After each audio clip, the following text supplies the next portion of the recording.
자, 안녕하세요. 안녕하세요. 네, 공중보건 담당하고 있는 김희영입니다. 우리 기출문제에서도 기본 이론 엄청 많이 연습했죠? 네. 예, 그래서 단원별에서도 역시 계속해서 반복할 겁니다. 우리 공중보건 어떻게 해야지 잘하느냐, 막 이렇게 많이 물어보시는데, 결국 반복이에요. 그러니까, 많이 보고, 많이 듣고, 많이 말하고 계속 나오죠? 많이 쓰고 그 다음에 많이 생각하고 말입니다. 반복입니다. 어떻게 할 수가 없어요. 그러니까 어떤 분은 외우기 전에 이걸 좀 깊게 파고들면 저절로 외워지지 않느냐고 얘기하는데 파고들 필요는 없더라고요. 그래서 그냥 단순 암기 하시면 되고 그 파고들 시간에 그냥 외우시는 게 제일 좋을 것 같아요. 그래서 우리 단원별에서도 우리 계속해서 반복할 거고요. 그리고 혹시라도 제가 이제 놓친 것들이 좀 많이 있을 거 아니에요. 워낙 범위가 넓다 보니까. 그래서 좀 낯선 것들이 좀 많을 거예요. 그러니까 이론으로 보지 못했던 것들이 여기 좀 많이 나와요. 그럼 또 여러분들 분명히 또 좌절을 할 거예요. 내가 이렇게 외웠는데 또 있었어? 이러면서 좌절을 하는데 좌절하지 마세요. 그냥 새로운 게 있었네. 얼른 외워야지 라고 동기부여를 하시면 될 것 같아요. 그래서 조금 낯선 거는 나만 낯선 게 아니라 남들도 낯설어요. 그러니까 너무 좌절하지 마시다라고 부탁드리고 있고요. 자, 그리고 제가 유인물 오늘 2개 나눠 드렸을 거예요. 하나는 그 문제풀이에 대한 보충 설문이 들어갈 거고, 또 하나는 문제만 쫙 나와 있는데, 이거는 우리 기출문제에서 하지 못했었던 문제, 기출문제들 다 다시 한번 반복하는 거거든요. 그러니까 똑같은 걸 반복하는 게 아니라 그때 못했던 기출문제를 다시 갖고 온 거예요. 왜냐면 기출문제들이 반복이 되긴 되는데 바로 나왔던 게 작년에 나왔던 게 나온 게 아니라 한 10년 전에 나왔던 것들이 또 나오고 이러거든요. 그래서 이제 옛날 문제까지 다 갖고 온 거다라고 생각하시면 돼요. 그래서 여기서 반복해 주시고, 자, 우리 갈 길이 멀으니까 바로 수업 들어가겠습니다. 자, 보시면 오늘 처음 받으신 분도 있고 미리 받으신 분들도 있어서 쉬운 거는 그냥 넘어가겠습니다. 답만 이렇게 하고. 자, 1번을 보시면 공중보건학의 학문적 특징으로 올바르지 않은 것. 그래서 이거는 학문적인 특성이니까 이런 거를 모르면 나는 아주 기본도 모르는구나 이렇게 생각하시면 돼. 그러니까 이런 거 맞아줘야 된다 하시면 되고요. 자, 지역사회 또는 국가를 단위로 전체 주민의 건강을 추구하는 학문이다. 괜찮은 것 같아요. 자, 지역사회와 국내 건강을 실현하려는 실천적이고 실용적. 네, 이것도 맞아요. 건강과 관련된 학문의 결과를 지역사회, 국민, 인류에 적용하는 종합적 성격. 좋은 말은 다 들어가 있습니다. 결국 답은 4번인 것 같은데, 그럼 4번이 뭐가 마음에 안 드는지. 자, 지역사회 최소 단위인 개인과 가족을 대상으로 질병의 치료뿐만 아니라, 요거네. 질병의 치료, 요건 아니죠. 그렇지? 질병의 예방과 건강진전에 필요한 보건의학적 기술을 적용하는 학문이 있다. 의학적, 보건의학적, 이것도 좀 그냥 괜찮고, 하여튼 질병의 치료 쪽이 좀 마음에 안 들어요. 답은 4번. 자, 2번입니다. 자, 이것도 역시 보건학의 개념, 올바른 거. 자, 히포크라테스가 처음으로 하이진이라는 말을 했다. 맞아요, 틀려요? 누가 얘기했어요? 갈레뉴스라고도 합니다. 히포크라테스는 무슨 말을 처음으로 얘기했는데? 에피데미, 역학이라는 말을 처음으로 사용했고요. 그래서 1번은 틀렸고, 자, 공중보건학은 주로 임상적 진단을 통해서 지역사회 건강 상태를 진단한다. 뭐가 마음에 안 드세요? 임상적 진단. 요거 뭘로 바꿀까요? 그쵸, 통계죠, 통계. 보건 통계를 통해서 지역사회 건강 상태를 진단한다 하시면 되지. 그래서 2번도 틀렸고, 자, 3번 사회적, 문화적 요인 등 광범위한 사회과학적 접근에 의한 건강을 증진, 향상시킬 목적으로 연구하는 학문이라는 점에서 공중보건학을 지역사회의학 또는 사회의학이라고도 한다. 뭐 괜찮은 것 같아요. 자, 4번 볼게요. 자, 예방의학은 현재의 건강 상태를 최고도로 증진시키는데, 이거 한번 들은 적 있죠? 건강 상태를 최고도로 증진하는 거. 뭐? 그렇죠. 건설의학. 예방의학이 아니라. 그래서 답은 3번. 자, 3번, 이거는 틀리면 절대로 안 된다 그랬습니다. 우리 앤더슨이 제시한 3대 사업 있었죠. 보건교육, 보건행정, 법규. 자, 이 중에서 후진국에서 강력한 통계를 바탕으로 가장 효과적인 사업은 법규. 3번이고, 그러면 선진국이라면요? 예, 교육입니다. 선진국이면. 답은 3번. 자, 4번이에요. 전통의료와 새로운 보건의료 개념의 특징이 올바르게 나열되지 못한 것. 그래서 그럼 여기서는 전통의료가 뭔지 새로운 보건의료가 뭔지 이 개념을 알아두셔야 돼. 일단 전통의료 하면은 동양의학을 말한다. 동양의. 그죠? 새로운 보건의료 하면은 서양의 의학을 말하는 거예요. 그럼 서양 사람들은 자기는 서양 사람이니까 전통의료가 자기네 거 아닌가? 그건 아니에요. 그 사람들 입장에서도 전통의료는 동양 쪽이고, 그 다음에 새로운 보건의료가 이제 서양의학. 이렇게 생각하시면 될 것 같고, 하여튼 올바르지 못한 거를 고르랍니다. 자, 개인이 대상인 협의의 개념, 전통의료, 새로운 보건의료는 광의의 개념, 지역사회 전체 주민. 예, 맞습니다. 그렇죠? 그 다음에 전통의료는 자연과학적 접근. 네, 맞고요. 새로운 보건의료는 자연과학적이고 사회과학적 접근. 사회과학적 접근이라는 건 결국 대인관계가 스트레스를 받으니까 대인관계 쪽도 신경을 써야 된다라고 하는 거예요. 그렇죠? 그러니까 이것도 맞아요. 자, 3번 자유방임적 의료체계, 사회주의적 의료체계. 어때요? 이게 조금 아니라는 생각이 드셔야 돼. 그러니까 전통의료는 사회주의적 의료체계인데 사회적 의료체계라는 건 뭐냐면 국가에서 기본적인 건 해주겠다. 다 똑같이 해주겠다라는 거고요. 그런데 비해서 새로운 보건의료, 특히 서양 쪽에서는 네가 능력이 되면 네가 알아서 해라고 하는 거죠. 그래서 이 두 개는 바뀐 개념이다. 이렇게 보시면 되고, 자, 네 번째 보시면 전통의료는 치료의학과 예방의학을 분리했지만 새로운 보건의료는 포괄적 보건의료 개념. 그러니까 거기 안에 세 개가 다 들어가 있죠. 치료, 예방, 그 다음에 재활, 이 포괄적 보건의료에 이런 게 새로운 보건의료다 하시면 되고요. 답은 3번 쪽입니다. 요거는 조금 낯설었을 거예요. 그러니까 얼른 정리를 해주시면 될 것 같고요. 자, 77년 총회에서 Health for All by the, 그래서 요거 우리 2000년까지 세계 모든 인류의 건강을 이라는 얘기 들어보셨을 거예요. 자, 요거 때문에 만들어진 게 78년 구소련 알마타 회의라고 보는데 77년이 조금 마음에 안 들긴 하는데 그래도 뭐 77년, 78년 1년 차이가 그냥 넘어가시면 되는데 하여튼 우리가 생각하는 구소련 알마타 회의 요걸 생각하시면 돼. 올바르지 못한 거. 자, 누구에게나 기초적인 보건의료를 제공한다. 혹시 그 1차 보건의료의 백그라운드가 되는 그 단어 기억하세요? 건강권. 네, 그걸 머릿속에 좀 기억하시는 것도 좋아.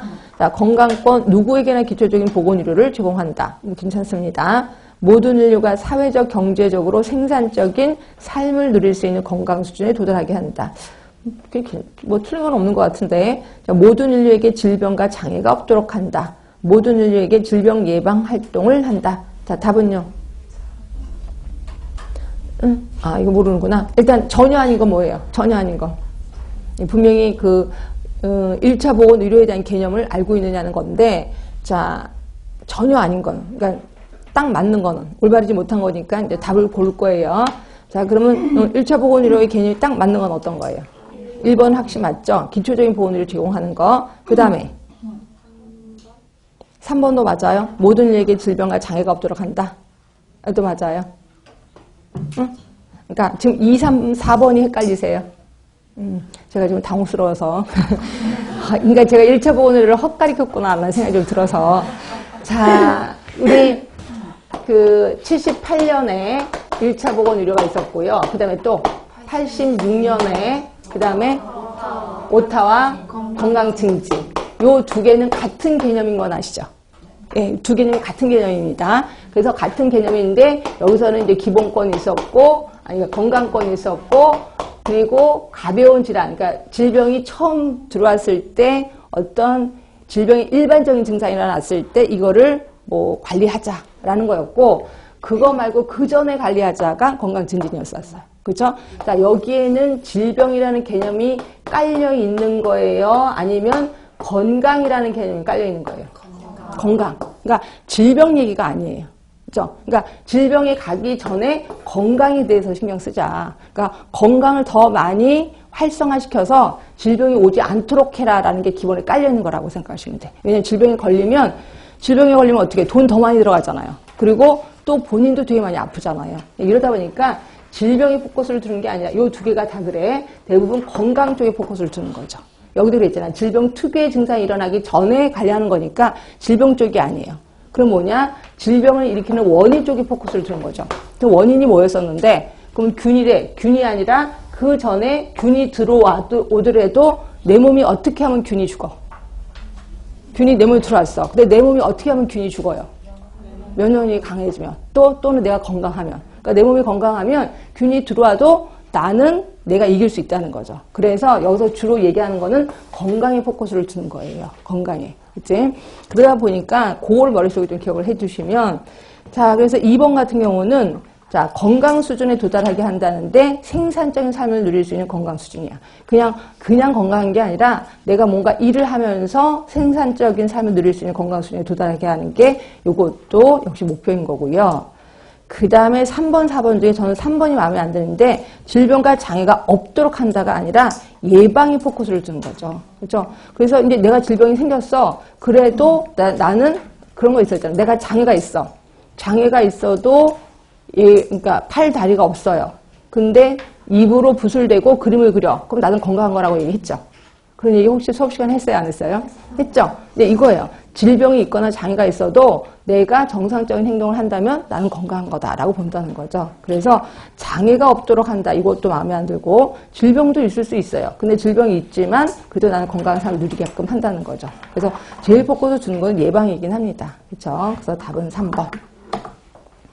이게 조금 어려우신가 봐요. 하여튼 질병과 장애가 없도록 한다라는 게 조금 마음에 안 들어서 답은 3번을 하시는 게 좋고요. 그러니까 여러분 머릿속에는 예방에 포커스를 두거나 또는 질병이나 장애가 있어도 건강한 삶을 유지할 수 있도록 만들어주는 게 1차 보건의료 아니면 건강증진이다. 이렇게 하시면 되고.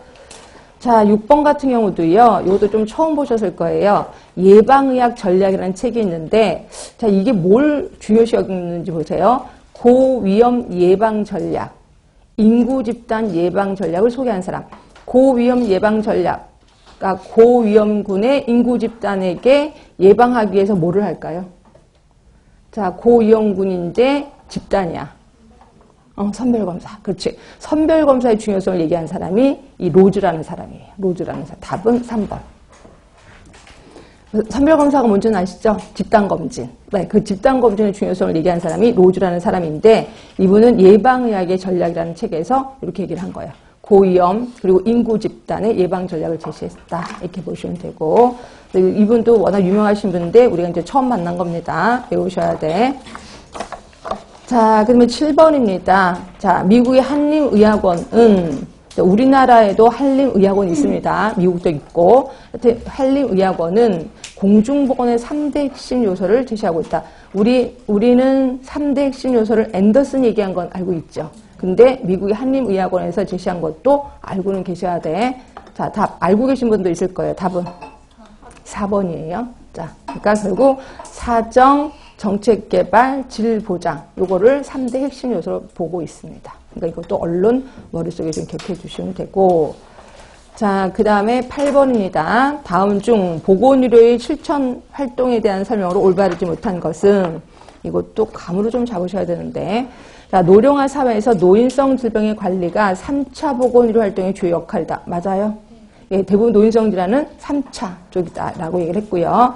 응급처치를 요하는 질병이나 급성질환의 관리사업, 병의원의 입원 치료를 받아야 하는 환자 관리 사업은 2차 보건의료 활동에 속한다. 맞아요? 네, 우리 1차 보건의료가 있고 2차 보건의료가 있고 3차 보건의료가 있었습니다. 3차 예방이 아니야. 보건의료입니다. 1차 보건의료, 2차 보건의료, 3차 보건의료. 1차 보건의료를 하면 우리가 아까 말한 구소련의 알마타 쪽이었고요. 이거는 가벼운 질환은 그냥 하는 건데 이때 혹시 의료인의 힘이 클까요? 아닐까요? 이때 의료인의 힘이 커져요? 아니면 작아져요? 작아져. 누가 힘이 커져요? 누구의 힘이? 응? 우리나라에서는 누구?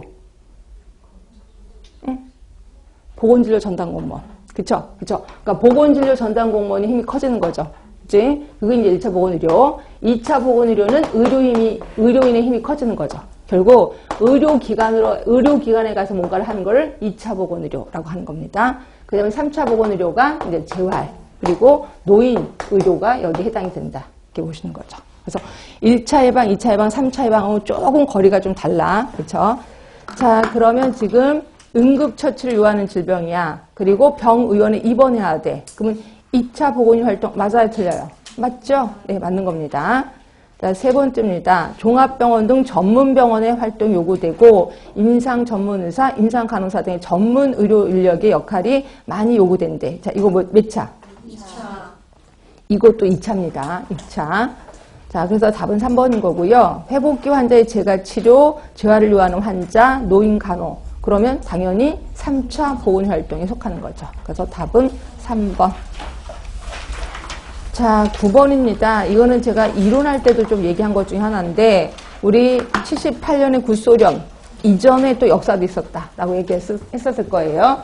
자, 그래서 맨 처음에 78년이 구소련이었고, 그 전이 77년이 WHO였고, 그 전에 74년이 UN 총회에서 있었었다. 라고 했었을 거예요. 그래서 요 세 개를 같이 외우자라고 했거든요. 74년에 UN에서 이미 목표를 설정했고, 그 다음에 77년에 WHO에서도 또 했고, 78년이 이제 구소련의 알마타 회의가 이렇게 있었던 거죠. 그래서 세 개를 짝을 져서 외우라라고 얘기를 했거든요. 그래서 보시면 가번에 UN은 아까 Health for All 바이더 그래서 목표 설정을 제기했다. 이게 몇 년? UN이 한 거예요. 74년. 그 다음에 나번에 WHO 총회가 또 이 의제를 채택을 했어요. 몇 년? 77년. 자, 그리고 WHO 총회는 국가별로 1차 보건의료 실천을 위한 국가 전략을 개발할 것을 촉구했다. 그래서 요거는 그 구소련의 알마타 회의가 78년이었죠. 그 다음에 일어난 거예요. 그러니까 국가 전략을 개발할 것을 촉구했다. 그러니까 각 국가에게 이제 명령을 내린 거죠. 그렇게 이게 79년. 자, 말러